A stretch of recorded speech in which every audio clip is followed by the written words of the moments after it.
Сәлеметсіздер ме оқушылар? Мен Қарағанды облысы Шет ауданы Еркіндік жалпы білім беретін мектебінің химия пәні мұғалімі Тезекбаева Арысты Сейтпеновнамын. Бүгінгі сабағымыздың тақырыбы алкандар, алкандардың жану өнімдері. Оқу мақсаттары: әртүрлі алкандардың жану процесін зерттеу және олардың отын ретінде қолдануын түсіндіру, алкандардың жану өнімдерін және қоршаған ортаға экологиялық салдарын бағалау критерийлері: әртүрлі алкандардың жану процесін зерттейді және олардың отын ретінде қолдануын түсіндіреді, алкандардың жану өнімдерін және қоршаған ортаға экологиялық салдарын бағалайды. Сабағымызды бастамас бұрын 6 неліктен әдісі бойынша алдыңғы білімді пысықтап алайық. Неліктен алкандар қаныққан көмірсутектер деп аталады? Жақсы балалар, алкандар қаныққан көмірсутектер деп аталады, себебі көміртек пен сутек атомдары өздерінің валенттіліктерін түгелдей жұмсап, шегіне дейін байланысқа түсіп тұрғандықтан қаныққан көмірсутектер деп аталады. Келесі сұрақ: неліктен көмірсутектер қатары гомологтық қатар деп аталады? Жақсы балалар, көмірсутектер қатарын біз гомологтық қатар деп атаймыз. Өйткені бұл қатар бір-біріне ұқсас CH2 тобына айырмашылығы бар заттарды біз гомологтық қатар дейміз. Гомологтар гомологтық қатар түзеді. Неліктен орын басу реакциясы тек алкандарға тән?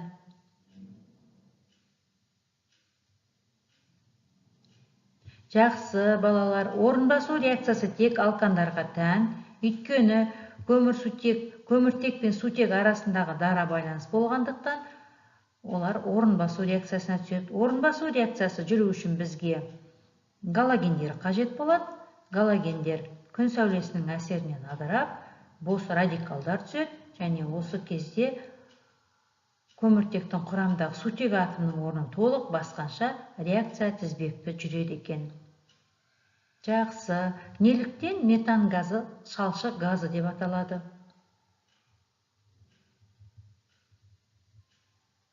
Жақсы балалар, метан газы ауасыз жерде, батпақты ауасыз жерде түзілгендіктен және көмір өңдеген кезде түзілгендіктен метан газын шалшық газы деп атайды екенбіз. Келесі сұрақ: неліктен алкандарда көміртектің валенттілігі 4-ке тең болады? Жақсы балалар, алкандарда көміртектің валенттілігі 4-ке тең болады, өйткені көміртек атомдары дара электрон жұптарын түзеді. Сол дара электрон жұптарының саны 4-ке тең болғандықтан көміртектің де валенттілігі 4 болады. Бұл жерде электронның қозған күйі қолданылады. Келесі сұрақ: неліктен пропан отын ретінде қолданылады?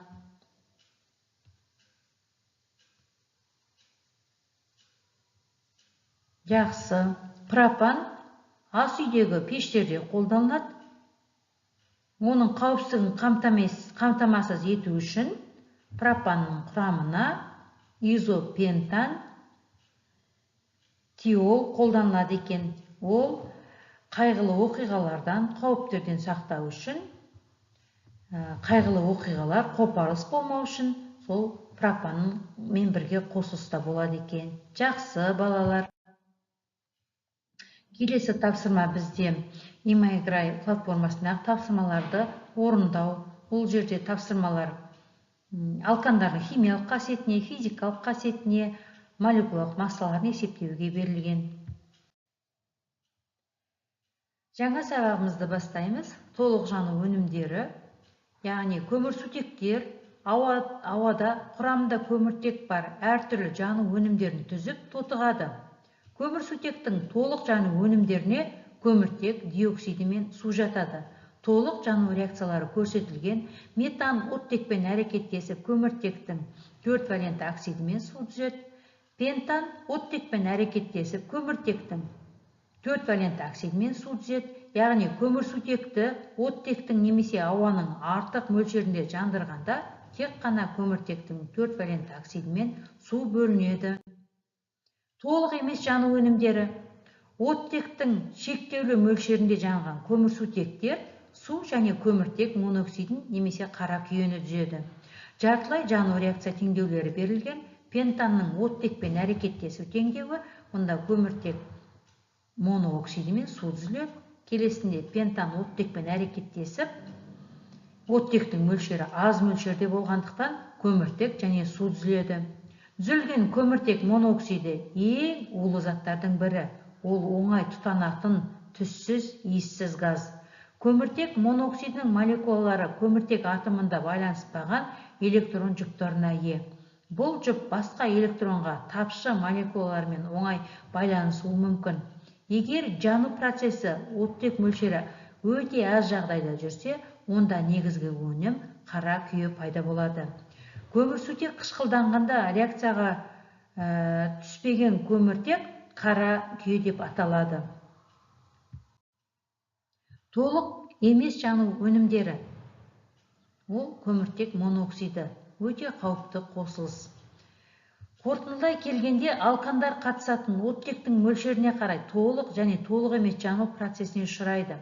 Толық жану өнімі көмірқышқыл газы болып табылады. Оттегі жетіспеген жағдайда көміртек моноксиді түзіледі. Оны иіс газы деп атауға болады. Иіс газы қоршаған ортаға және адам денсаулығына өте зиян. Ол қанның құрамындағы оттекті сіңіріп алады. Жанудың энергетикалық әсері. Көмірсутек жанғанда бөлінетін энергия мөлшері жанатын көмірсутектің түріне тәуелді. Метан газы берілген, ол оттек газымен әрекеттесіп, көмірқышқыл газын және суды түзеді. Бұл жердегі жылудың мөлшері 802 килоджульге тең болады екен. Пентан, сұйық пентан жанған кезде, оның энергиясының мөлшері минус 4236 килоджульге тең болады. Жану кезінде бөлінетін энергия мөлшері сонымен қатар қолданылатын оттек мөлшеріне де тәуелді болады. Яғни бізде берілген жұмсалып отырған оттектің мөлшері және газдардың мөлшері берілген. Бұл жердегі жылу мөлшері минус 2859 килоджоуль, этан жанған кездегі бөлінген жылудың мөлшері 1728 килоджоульге тең болады. Яғни жану реакциялары экзотермиялық реакция болып табылады, себебі барлық жағдайларда да жылу энергиясы бөлінеді. Мына кестеде кейбір жанармайлардың түрлерінің энергиялық құндылығы көрсетілген. Бұл жерде пропан, табиғи газ, бензин, дизель, тағы да басқа өнімдер берілген. Олардың құндылықтары өлшем бірліктерімен беріліп тұр кестеде. Энергетикалық құндылық ретінде берілген жану энергиясы калориметр деп аталатын құрылғымен өлшенеді. Толық жануда бөлінетін энергия үй жылытуда, іштен жанатын двигательдердің қозғалтқыштарында және электр станцияларында қолданылады. Бекіту сұрақтары. Бірінші тапсырма. Алкандар толық жанғанда түзілетін өнімдерді атаңдар. Алкандар толық жанғанда көмірқышқыл газы және су түзіледі. Дұрыс, балалар. Екінші сұрақ. Алкандар шала жанғанда түзілетін өнімдер. Алкандар шала жанғанда көміртек моноксиді және су түзіледі. Шала жану өнімі кейде күйе болуы мүмкін. Бұл атмосфераны лайлайды, экологиялық жағдай тудырады. Екінші тапсырма. Берілген теңдеулердің қайсысы метанның толық емес жануын көрсетеді? Бізде берілген дескриптор бойынша толық және толық емес жану өнімдерін біледі. Екінші, толық және толық емес жану теңдеулерін ажырата алады. Берілген теңдеудегі дұрыс жауап екінші және үшінші теңдеу. Екінші теңдеуде көміртектің моноксиді түзіледі, үшінші теңдеуде көмір түзіледі. Келесі тапсырма. Әртүрлі көмірсутектердің жануы. Көмірсутектерді тұтанғыштықтың артуы бойынша өсу ретімен нөмірлеп және қорытынды шығару.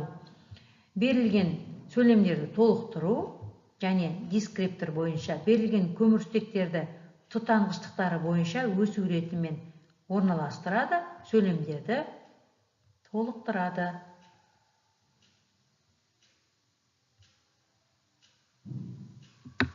Балалар өздерінің жауаптарымен дұрыс жауапты салыстырамыз. Яғни барлық көмірсутектер жанғыш болып келеді, бірақ қысқа тізбегі барлары оңайырақ жанады екен. Келесі тапсырма жанудың энергетикалық әсеріне байланысты. 3 дециметр куб этанның жануы кезінде түзілген көміртегі диоксидінің көлемі қандай? Екінші тапсырма, егер жану кезінде 9 дециметр куб көмірқышқыл газы бөлінген болса, этанның қандай көлемі жанған? Бұл сұрақтарға жауап беру үшін этан мен көмірқышқыл газының көлемдерінің қатынасы көрсетілген графикті пайдалануға болады. Графикте этанның жануы кезінде түзілген көмірқышқыл газының көлемі берілген. Дескриптор графикте берілген мәліметтерді дұрыс қолдана алады. Жауабымызды дұрыс жауаппен салыстырамыз. Келесі тапсырма күнделікті өмірде болып жатқан жағдаяттарға байланысты берілетін тапсырмалар. Бірінші тапсырма, көмірдің кен орындарында кездесетін метанның мөлшері табиғи газ құрамындағы метанмен салыстырғанда едәуір артық болады. Шахталардағы қопарылыстың көбі метанның кесірінен болғандықтан, бұл газ ерте кезең шахтерлердің қас жауы деп аталады. Метан мен оттектің көлемдік қатынасы 1:2 болса, ауамен қатынасы 1:10 болса, қопарылыс өте күшті болады екен. Қайғылы апатты жағдайлардың орын алып жатқаны осыған байланысты. Осындай жағдайлар орын алмас үшін қандай іс-шаралар қолданар едіңдер?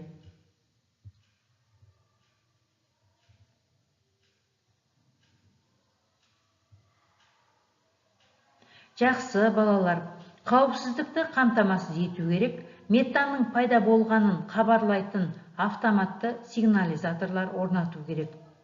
Келесі сұрақ, алкандардың қайсылары отын ретінде, іштен жанатын двигательдердің отыны ретінде қолданылады?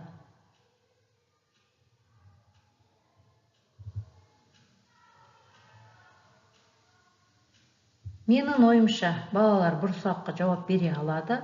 Отын ретінде пропан, жаңағы ас үйдегі пештерде қолданылатындығы, іштен жанатын двигательдер, яғни автомобильдердің отыны ретінде пропан газымен толықтырылатындығы туралы айтады. Және осы пропан соңғы уақытта автомобиль отын ретінде кеңінен қолданылатыны, өйткені бензиннен арзан және экологиялық қауіпсіз болғандықтан. Мысалдар, өмірде болып жатқан мысалдарды келтіре алады. Әртүрлі жағдайда болған мысалдарды келтіре алады. Алкандардың шалажану өнімдерінен атмосфераны ластауы туралы пікірлерін айтыңдар. Яғни, алкандар шалажанғанда бөлінетін бізде иіс газы және күйе. Иіс газы бөлінген кезде қандай жағдайлар болуы мүмкін? Күйе бөлінген кезде қандай жағдайлар, олардан арылудың, оларды болдырмаудың қандай себептері бар екенін айта алады. Балалар, бүгінгі сабағымызды қорытындылау мақсатында табыс сатысын ұсынғым келеді. Яғни, бүгінгі сабақта біз нені білдік, нені түсіндік және нені жасай алатындығымызды айтамыз. Бүгінгі сабақта әртүрлі алкандардың жану өнімдерін және олардың отын ретінде қолданылуын білдім. Алкандардың жану өнімдері қоршаған ортаға экологиялық зиян әкелетінін түсіндім. Кейбір алкандардың пайдасымен қатар адам өмірінде қауіпті екендігін және қайғылы оқиғаларға, оқыс оқиғаларға тап болатынына көзімді жеткіздім. Балалар, үйге тапсырма, қалаған 2 тақырыптың біреуіне есте жазу. Бірінші, экологиялық тақырыпқа байланысты менің өлкемнің экологиясы тақырыбында есте жазу. Екінші, қара жамылған қарағанды тақырыбына есте жазып келу. Осымен бүгінгі сабағымыз аяқталды. Сау, саламат болыңыздар.